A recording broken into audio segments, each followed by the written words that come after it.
우리 인생은 두 종류의 인생을 나눈다고 합니다. 시계 인생, 나침판 인생. 이 시계 인생은 시계바늘이 찰칵찰칵 움직이는 것처럼 상황이나 만나는 사람에 따라서 내 생각이, 내 살아가는 그 방법이, 태도가 변하는 사람을 시계 인생. 나침판 인생은 나침판을 떨어뜨리면 잠시는 흔들릴 수 있지만 여전히 똑같은 방향을 가리키는 것처럼 어떤 상황이 와도 어떤 사람을 만났어도 잠시는 흔들릴 수 있지만 그 살아가는 방향, 방법이 정해진 사람을 나침판 인생을 산다고 얘기합니다. 예수 그리스도인은, 예수 믿는 사람은 내가 어떻게 어떤 방법으로 살아갈지가 정해져 있는 사람입니다. 예수 믿는 사람은 그 방향이, 그 사상이, 방법이 정해져 있기에 항상 시선을 고정시켜야 됩니다. 누구에게? 예수 그리스도에게. 제가 늘 그런 말씀 드렸습니다만 예수에게 시선을 고정시키는 훈련을 해야 됩니다. 자꾸 딴 것이 생각이 나고 자꾸 딴 것이 내 마음에 들어올 때마다 그것을 떨쳐버리면서 예수에게 시선을 고정시키는 훈련, 우리에게는 매우 중요하다고 생각됩니다.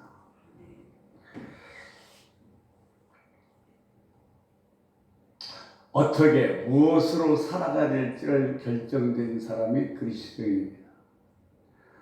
오늘 본문 13절에서는 이렇게 얘기하고 있습니다. 형제들아, 내가 너희들, 같이 한번 읽을까요? 같이 읽습니다. 형제들아, 내가 여러분 너희에게 가고자 하는 것을 너희가 모르기를 원하지 아니하노니 이는 너희 중에서도 다른 이방인 중에서와 같이 열매를 맺게 하려 함이로되 지금까지 길이 막혔도다. 아멘. 이 본문에서는 사도 바울의 마음이 드러나 있습니다. 지금 바울에게는 큰 소원이 있습니다. 이 영원히 변치 않는 기도 제목이 있습니다. 그것은 바로 뭐냐면 로마입니다. 많은 난관과 고비가 있지만 마차를 타고 가든지 매를 맞고 가든지 죄수를 가든지 어떻게 하든지 로마는 꼭 가야 되겠다는 이 사도 바울의 소원이 사도 바울의 마음속에 있었다는 것입니다. 예, 로마는 사도 바울의 간절한 소원이었고 하나님 주신 비전이었고 변치 않는 기도의 제목이었습니다. 로마서 1장 9절의 말씀을 보면 내가 그의 아들의 복음 안에서 내 심령으로 섬기는 하나님이 나의 증인이 되신 거니와 항상 내 기도에 쉬지 않고 너희를 말하며. 언제나 로마를 생각해오며 기도했던 겁니다. 근데 그 가슴 속에는 있던 그 로마가 사도 바울의 기도로 고백되어졌던 거예요. 예, 로마는 바울에게 있어서는 변치 않는 소원입니다. 지금 예루살렘에 가면서도 그의 생각은 로마에 있습니다. 그는 이 에베소서 교회를 설립하고 섬기면서도 그의 마음은 로마에 가 있었습니다.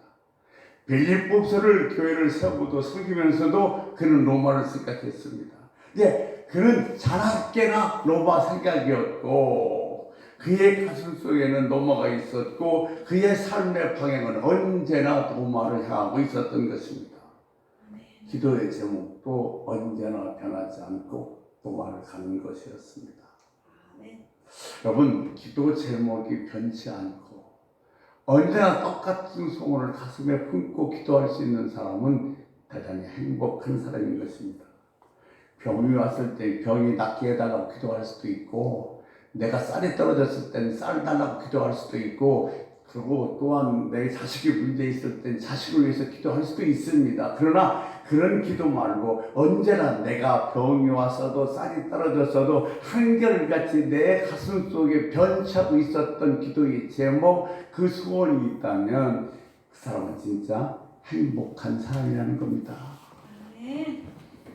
근데 안타깝게도 많은 사람들이 지금 우선의 기도에 매달려 있어요. 당장 필요한 것에 기도에 매달려 있다 보니까 기도의 방향을 잃어버렸습니다.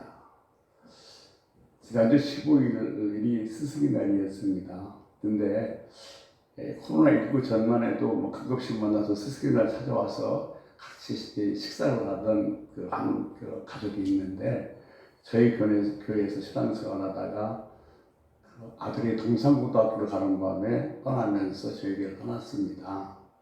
근데 그 아이 태호라는 아이인데 저한테는 아주 정말로 강렬한 인상으로 남아있고 그 아이를 생각할 때마다 정말 기분이 좋고 기쁜 아이입니다. 그가 초등학교 3학년 때 저희 교회에 처음 왔습니다. 근데 초등학교 3학년이 뭐 한다고 아버지랑 함께 교회 오면서 많은 교인들보다 아멘 소리가 지금 컸습니다. 그리고 저희 교회가 이리 와서 문제가 생겨서 뭐 찬양대장, 중등부 교사, 또 뭐 중등부장 이 사람들이 다 그만뒀을 때 그 아이가 자기 어릴 때 배웠던 피아노를 칠 줄 아니까 자기 칠 줄 아는 맥곡을 갖다가 반주하면서 자기 아버지 어머니한테 아버지가 사회부고 엄마가 설교하면서 우리끼리 예배 드리자고 부르짖을 한 중등부를 이끌어간 아이입니다. 그니 제 가슴속에 정말 아주 강연하게 남아있을 수밖에 없죠. 근데 그 아이가 동산고등학교를 졸업하고 대학을 가는데 삼수했습니다. 그러니까 삼수했을 때 그 아이 어머니가 저희가 와서 삼수를 하니까 얼마나 부모 가슴이 좀 아팠겠습니까 하면서 기도 부탁하고 하소연할 때 제가 이런 말을 했습니다. 집사님, 하나님을 한 번 감동시킨 사람은 평생 울겨먹는다. 아멘. 정말 내가 감동했는데 하나님께서는 얼마나 감동했겠느냐 걱정하지 마라. 그 대신 그 가슴 속에는 언제나 똑같은 한 가지 소원, 내가 무엇을 되든지 하나님의 영광을 나타내는 사람이 되겠다는 기도 제목만을 갖고 기도하십시오. 네, 이번 시골에 와서 같이 식사를 대접하겠습니다. 그래서 식사를 하면서 이야기하는데 삼수에서 들어간 대학이 중앙대학교입니다. 근데 그가 가고 싶었던 것은 자기 아버지 사업도 생명공학 쪽에 하고 있는데 그곳에 가고 싶었는데 또 실력이 되지 않아서 그 학교도 못 갔습니다. 근데 놀라운 사실은 4.5 만점에 4.4, 4.36을 받아서 중앙대에서 수석으로 졸업했습니다. 그 중앙대학원을 가려고 하는데 아는 교수가 서구에서 서울대 대학원에 이번에 입학하게 되었다는 겁니다. 그것도 자기가 원했던 생명공학과에. 제가 그 소리를 들으면서 두 가지 생각했어요. 정말로 하나님을 한 번 감동시키면 하나님은 정말로 평생 울겨먹을 수 있는 거구나. 두 번째, 내가 내 상황에 상관없이 변함없는 기도의 제목이 있다면 그 사람은 정말로 행복한 사람이고 주님의 은혜가 뭔지 아는 사람이라는 생각을 했습니다. 이 바울에게 있어서는 이 로마는 그의 간절한 소원이었지만 하나님이 그에게 주신 비전입니다. 더불어서 하나님이 그에게 주신 부담입니다. 사도행전 23장 11절의 말씀에 보면 바울아 담대해라. 내가 예루살렘에서 나에 대해서 증언했던 것처럼 로마에서도 나에 대해서 증언해야 할지니. 근데 이 말씀을 언제 성령께서 하셨냐면 바울이 감옥에 갇혀 있을 때 하신 말씀입니다. 감옥에 갇혀 있어서 내일 사형당할지도 모르는데 성령께서 그 음성을 들려주셨습니다. 내일 죽을지 살지도 모르는데 성령께서 그의 가슴 속을 흔들어서 그의 가슴 속에 있는 로마가 또다시 생각나게 했던 것입니다. 그러므로 이 로마는 단순히 바울의 소원이 아니었습니다. 하나님께서 바울에게 심어준 비전이었고 하나님이 주신 부담이었습니다. 여러분, 우리 신앙생활하면서 부담이 있어야 합니다. 빌립보서 2장 13절 말씀에 이렇게 얘기하고 있으면 우리 같이 읽겠습니다. 너희 안에서 행하시는 이는 하나님이시니 자기의 기쁘신 뜻을 위하여 너에게 소원을 두고 행하게 하시나니. 아멘. 이 말씀은 금주의 묵상 성경 구절입니다. 너희 안에서 행하시는 하나님이, 이 말은 무슨 말씀인가 하면 나만의 삶을 살아서는 안 된다는 겁니다. 내가 사는 건 내가 사는 것이 아니요 내 안에서 예수께서 사신 거라고 했습니다. 그러니까 하나님의 은혜를 깨달은 사람은 절대로 나만의 삶을 살 수 없습니다. 왜냐하면 내 안에도 하나님의 소망이, 하나님의 소원이 있기 때문에 그렇습니다. 그러니까 내 안에 하나님의 소원이 있다는 것, 하나님의 그 소망이 내 안에 있다는 사실을 아는 사람은 절대로 나만의 삶을 살 수가 없는 거예요. 그러니까 우리 그리스도인들은 하나님의 뜻과 하나님의 소망이 우리 안에 묻어져 있어야 됩니다. 복음의 은혜를 입고 은혜가 은혜되지 못하면 결국 내 생각만 합니다. 하나님의 생각이 내 안에 있는 사람, 그 사람은 절대로 다 혼자의 마음만의 삶을 살 수가 없어요. 근데 내가 하나님의 은혜를 받았다 하면서도 그 은혜가 은혜되지 못하면 결국 여전히 나만의 삶을 살 수밖에 없다는 겁니다. 말은 하나님 말을 합니다. 색깔은 아름답게 칠해져 있습니다. 그런데 조금은 하나님 앞에 죄송하지만 여전히 내가 먼저고 내가 좋은 것을 선택하며 살아가는 삶을 살고 있다는 겁니다. 내 안에 있는 하나님은, 내 안에 있는 하나님의 소원은 무엇인가에 대해서는 전혀 관심이 없습니다. 말로는 하나님의 이야기를 하지만 색깔은 그럴듯하게 하나님의 색깔을 채워놨지만 여전히 나에 매달려 있다는 겁니다. 정치인들 보십시오. 나라를 사랑하고 국민을 위한다고 하지만 결국 껍질을 벗겨보면 자기 이익이고 자기 아집에 살짝펴 있는 것을 볼 수 있지 않습니까? 잠언서 29장 18절을 보면 이렇게 기록되어 있어요. 같이 한번 읽겠습니다. 같이 읽습니다. 묵시가 없으면 백성이 방자히 행하거니와 율법을 지키는 자는 복이 있느니라. 아멘. 이번은 무슨 얘기냐면 방자히 행한다. 망할 길만 골라서 한다는 거예요. 정말로 가질 만큼 가졌고 알 만큼 알고 정말 건강도 한데 이상하게 망할 길만 골라서 한다는 거예요. 그 마음에 정함이 없습니다. 안타까운 것은 그리스도인들이 은혜를 입었음에도 불구하고 사람들이 좋아하는 것을 똑같이 좋아하고 사람들이 가는 길을 똑같이 좋아하며 가기를 원한다는 것은 내 은혜가 은혜되지 못했다는 거예요.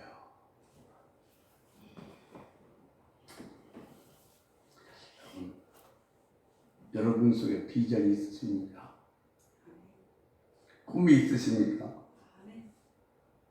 냉정히 따지면 꿈과 비전은 다릅니다. 묵시가 없는 사람은 이 묵시가 꿈으로도 번역이 되고 또는 비전으로도 번역이 됩니다만 이게 비전과 꿈은 아주 천지 차이입니다. 이런 얘기하죠. 지금 우리나라도 많은 외국인들이 몰려오고 있는데 한국에 올 때 어떻게 오냐면 코리안 드림을 갖고 온다고 그럽니다. 코리안 꿈을 갖고 온다고 그러지 코리안 비전을 갖고 온다고 얘기하지는 않습니다. 꿈은 누구나 다 꿀 수 있습니다. 꿈은 내 소원입니다. 그러나 비전은 내 소망 속에, 내 소원 속에 하나님의 뜻, 하나님 비전이 담긴 겁니다. 꿈은 내가 마음대로 얼마든지 꿀 수 있습니다. 그러나 비전은 반드시 행동으로 옮겨져야 하는 겁니다. 왜냐하면 하나님의 소원이 있기 때문에 그렇습니다. 신앙생활을 하면서 목표가 나인가 하나님인가는 정말로 중요합니다.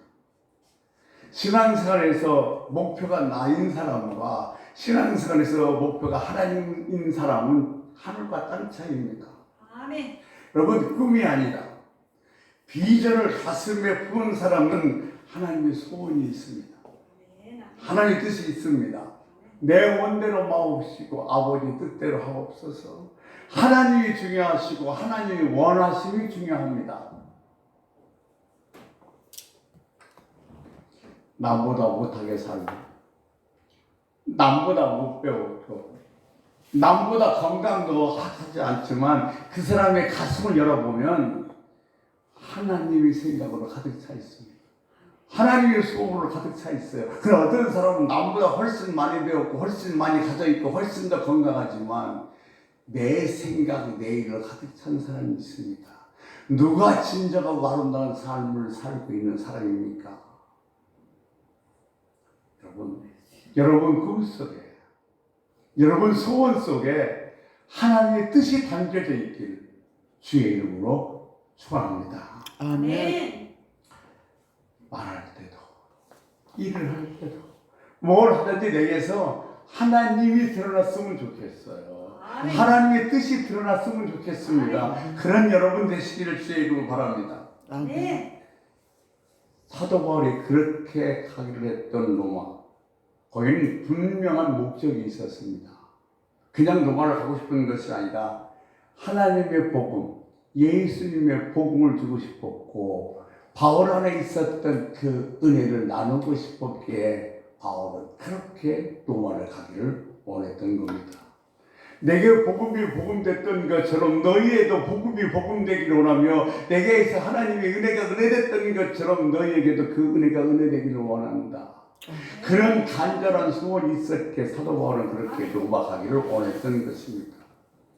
은혜의 특징이 뭔지 아십니까? 은혜 받은 사람의 특징은 나누어주고 싶은 겁니다. 내 안에 있는 그것을 누구인가를 나누어주고 싶은 것이 은혜 받은 사람의 특징이에요. 사랑하는 성도 여러분, 여러분은 언제나 어디에서나 누구에게나 나눠줄 수 있는 그 은혜가 충만하기를 주의 이름으로 축원합니다. 아멘. 네. 나 은혜 받았어 하면서 내가 큰 소리 치고 별걸 다 하고 있지만 그것을 나눠주지 못한다는 것은 진짜 은혜 받은 사람이 아닙니다. 로마를 가기 원하는 것은 단순히 로마가 목적이 아니었습니다. 로마에게 그리스도의 계절이 오게 하고 로마에게 뿐만 아니라 로마를 넘어서 땅끝까지 복음을 전하기 위해서 사도 바울은 그렇게 로마 가기를 원했던 것입니다. 그래서 로마서 1장 14절에 보면 헬라인이나 야만인이나 지혜로운 자나 어리석은 자에게 내가 다 빚진다라고 말합니다. 바울은 로마를 넘어 헬라인이나 야만인이나 지혜로운 자나 어리석은 자를 다 품었습니다. 복음은 모든 사람에게 절대 필요합니다. 아멘. 건강하지 못한 사람도 건강한 사람도 있는 사람도 없는 사람도 다 상관이 없습니다. 누구에게나 절대 필요가 복음입니다.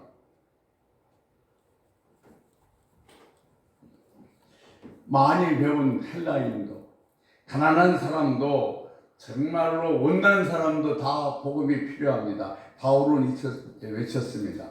여기 못 있는 사람이 내가 묶인 거 말고는 나를 담기를 원한다. 그 마음속에 얼마나 그 복음을 나누고 은혜를 나누고 싶은 간절한 소망이 있었으면 내가 묶여 있는 거 이거 말고 너희들은 다 나를 담기를 원한다고 얘기했겠습니까? 내 안에 있는 예수 그리스도의 복음이 너희들의 복음이 되었으면 좋겠다는 겁니다.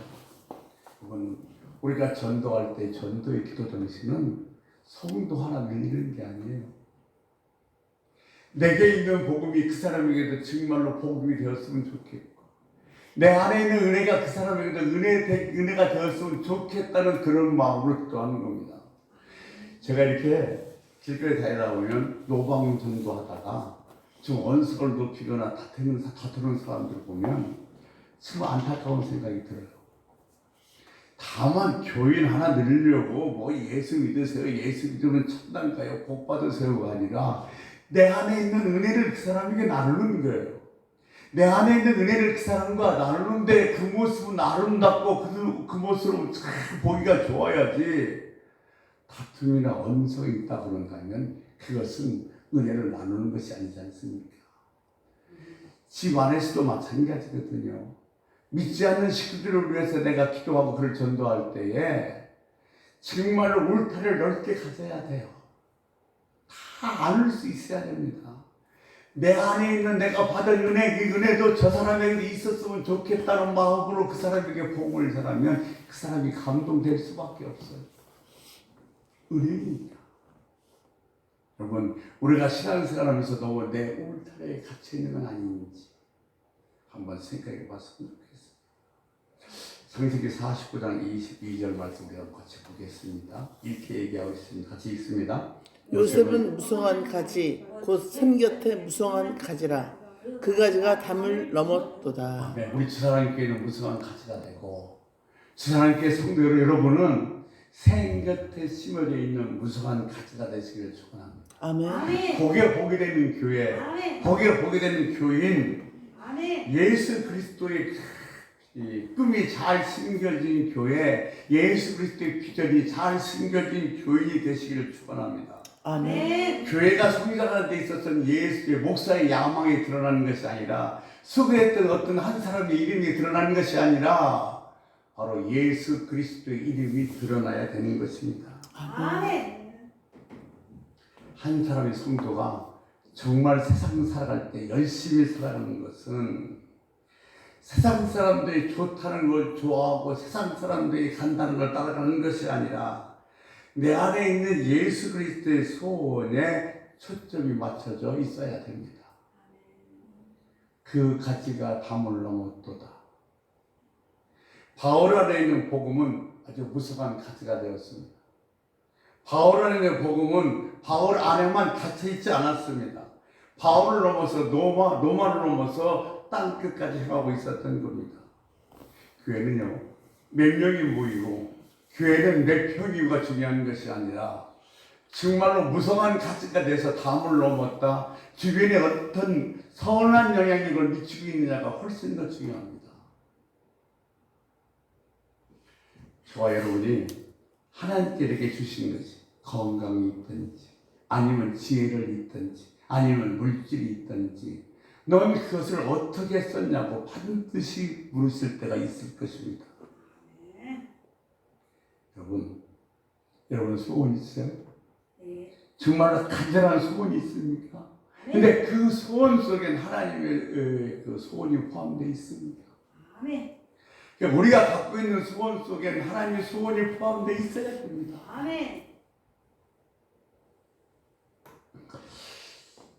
김중임 설교사라는 분이 있습니다. 그분은 늘 하나님만 얘기하고 하나님 일만 얘기하고 일본을 얘기했어요. 하늘에 비행기와 날아가는 것만 봐도 일본이 생각납니다. 예, 그만큼 일본에 가고 싶은 거예요. 그가 신학교를 졸업하고 목사 안수를 받았고 괜찮은 교회에서 초빙이 왔습니다. 근데 그는 가지 않았어요. 주변에 많은 사람들이 아니 저렇게 괜찮은 교회를 왜 안 가냐고 했을 때 그는 뭐라고 대답했냐면 일본. 내 마음엔 일본이 있어서 못 가겠다는 겁니다. 결국 그는 오키나와에서 일본인 상대로 지금 복음을 전하는 선교사가 되었습니다만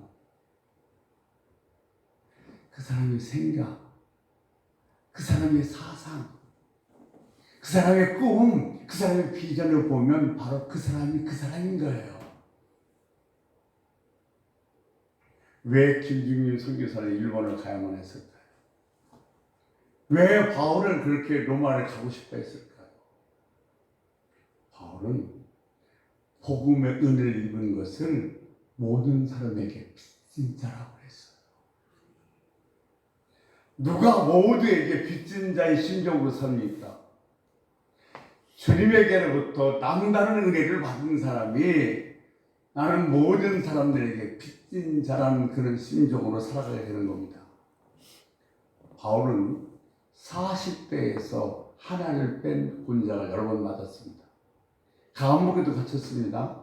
죽었다고 내 동생이 처직도 했습니다. 그럼에도 불구하고 그 가슴 속에 있는 노만은 사라지지 않았습니다. 왜? 내가 남다른 은혜를 입었기에 나는 그 은혜를 갚아야 된다는 겁니다. 나는 거저 받았으니 거저 줘야 된다는 거죠.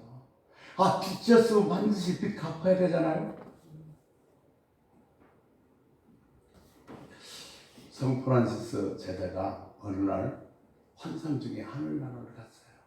근데 여러 의자 중에서 저 정말로 아름답고 고르스게 닫혀 있고 정말 멋진 의자 하나가 비어져 있더래요. 그래서 물었어요, 천사한테.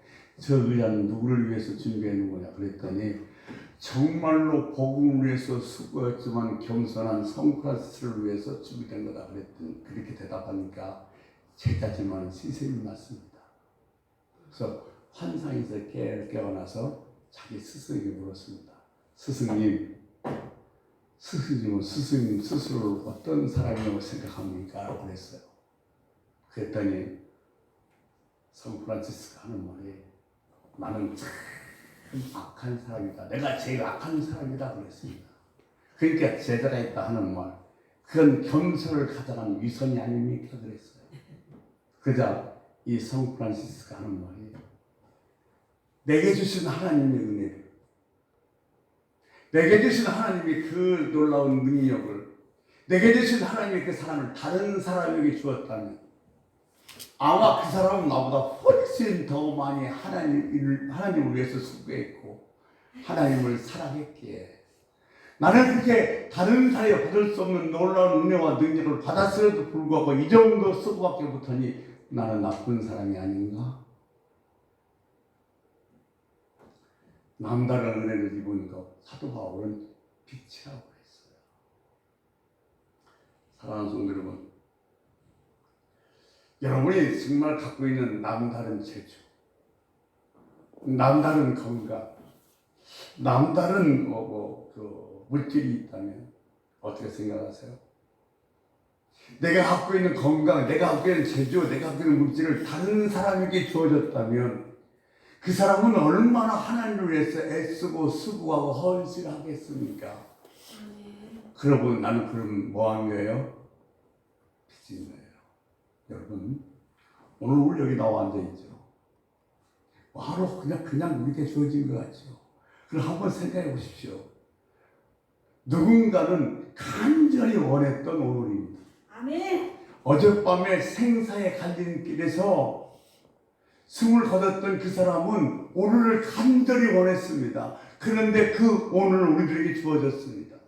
그러니까 이 오늘은 그냥 주어진 것이 아니라 나에게 주어진 오늘을 어제 그 사람에게 주어졌다면 그 사람은 얼마나 수고하고 얼마나 사랑하고 얼마나 헌신하며 살아가겠습니까? 날마다 우리는 어떤 의미로 살아가냐면 빚진 자의 심정으로 살아가야 된다는 겁니다. 아멘. 아멘. 여러분 빚 져보셨어요? 그럼요. 어마어마. 저는요 빚 져봤어요. 목사가 무슨 빚을 져봤냐고요? 물론 그때지만 보증서도 빚 져봤어요. 사업하는 게 어려우니까 힘들어서 카드가 안 나오니까 각 은행마다 카드를 다 이렇게 내 이름으로 좀 빼달라도 빼줬어요. 그래가지고 빚이 눈덩이처럼 불어나는데 사모. 그 당시에는 감당할 수가 없죠. 봐봐요. 전화도 제대로 못 받아요. 빚쟁이니까 봐. 초인종 눌러도 못 열어줘. 밤에 불도 못 켜요. 집에 있는 줄 알고 찾아갈까 싶어서. 그러니까 보세요. 바울은 이런 빚진 자의 심정이었어요. 빚을 졌으면 반드시 갚아야지. 안 갚으면 못 견디잖아요. 아멘. 그러는 것처럼 사도 바울은 이 복음에 대한 것을 자기가 받은 은혜에 대해서 빚진 자의 심정으로 살아갔던 겁니다. 아멘. 그래서 고린도전서 9장 16절에 내가 복음을 전해도 자랑할 것은 없는 것은 부득불 내가 할 일을 했을 뿐이라고 얘기합니다. 그러니까 내가 좀 수고를 했고 내가 좀 전도를 했다 할지라도 그것은 당연한 거예요. 왜? 내게 주신 은혜가 있으니까. 이 은혜가 다른 사람에게 주어졌다면 내게 준 것은 내게 빚진 자의 마음이기 때문에 더 수고해도 그것은 당연한 것이지 내가 수고했으니 나는 이만큼을 더 주셔라 할 수는 없다는 거예요. 신앙생활이라는 것은 앞으로 있을 것 같은 어떤 보상에 반응하는 것이 아니라 지금 주어진 은혜에 반응하는 거야. 내가 은혜가 주셔서 그 은혜에 감당할 수 없어 내가 수고하는 것이지 이렇게 수고했으니 나 더 주셔야 돼요. 이건 아니라는 거죠. 그러니까 내게 임한 하나님 은혜보단 앞으로 받을 그 보상에 대해서 목이 메어 있으니까 이 안에서 내가 받았던 복음 은혜에 대한 감격이 사라져버리는 거예요. 예배 드리는 목적도 마찬가지거든요.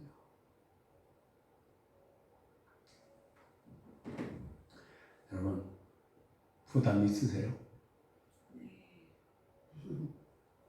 사실 주일날 부담 없을 수도 있어요. 많은 사람들이 신앙생활 하는데 어떻게 하고 싶어 하는가 하냐면 부담 없이. 부담 없이 하고 싶어요.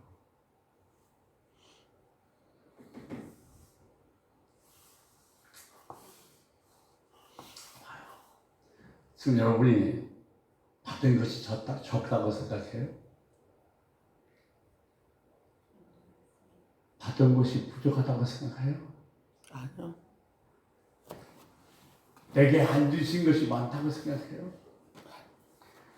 내 가정, 내 자녀. 여러분, 내가 마음 놓고 쉴 수 있는 가정이 있는 것, 나를 걱정해주고 나를 생각해주는 자녀와 또 가족들이 있다는 것, 내가 마음 놓고 예배드리고 나를 위해서 기도해주는 그런 공동체가 있다는 사실, 이건 대단히 행복한 거예요. 아멘. 예, 복음에 부담감이 있다는 얘기는 다른 말로 말씀드리면 사명에 산다는 겁니다. 아멘. 사명감이 있다는 거예요. 겟세마네 동산에서 기도할 때 주님께서는 제자들 다 데리고 가지 않으셨습니다. 3명만 데리고 가셨습니다. 내게 그런 부담이 주면 그 부담은 내가 갖는 부담이 아니라 하나님께 주신 부담임으로 믿으시기 바랍니다. 아멘. 여러분, 부담이 없으면 부담감 없이 신앙생활 하십시오. 그러나 부담이 있다면, 하나님 주신 부담이 있다면 그 부담에는 반드시 반응해야 하십니다. 아멘. 여러분 소원 있으시죠? 소원대로 되기를 축원합니다. 아멘. 그런데 그 소원 속에 하나님의 소원이 있어야 돼요. 아멘. 하나님의 소원, 하나님의 비전이 있었을 때 비로소 그 소원은 반드시 이루어질 줄로 믿습니다. 아멘. 기도합시다. 하나님, 나 이런 소원이 있습니다. 그런데 이 소원 속에 하나님의 소원이 되기를 원합니다. 아멘. 따라서 하나님 이렇게 고백하기 원합니다. 나는 세상에서 제일 행복한 사람이다. 아멘. 내가 수고하다 받은 것이 너무 많다. 아멘. 나는 앞으로 아무것도 받지 못해도 할 말이 없다. 이 마음이 가장 부자인 줄로 믿습니다. 나 이 마음 갖고 살겠다. 우리 주여 한번 부르고 통속으로 기도하다 자연스럽게 마무리하겠습니다. 주여 한번 부르시겠습니다. 주여! 나는 세상에서 제일 행복한 사람입니다. 내가 수고한 것에 비해서 받은 것이 너무도 많습니다. 나는 앞으로 아무 것을 받지 못해도 할 말이 없는 사람입니다. 나는 너무도 많은 걸 받았습니다. 이런 마음으로 날마다 살아가기 원하며 부담 없이 신앙생활하는 것이 아니라 하나님 내게 부담 주세요. 그 부담에 반응하면서 신앙생활하겠습니다. 감사합니다. 예수님의 이름으로 기도합니다. 우리 50장 찬양하면서 준비한 예물을 드리도록 하겠습니다.